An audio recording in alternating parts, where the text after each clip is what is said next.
लंका गढ़ चढ़ी बैठे हनुमान, लंका गढ़ चढ़ी बैठे हनुमान। मदोदरी पूछे रावण से, मदोदरी पूछे रावण से।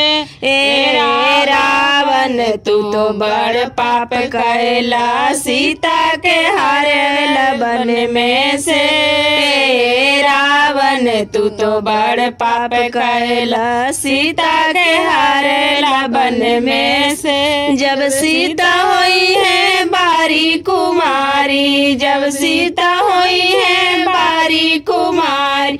काहे न लैला जनकपुर से, काहे न लैला जनकपुर से।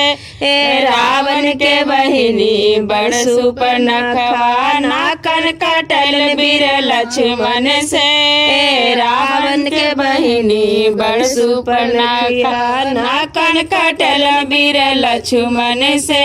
लंका गढ़ चढ़ी बैठे हनुमान, लंका गढ़ चढ़ी बैठे हनुमान। मदोदरी पूछे रावण से, मदोदरी पूछे रावण से।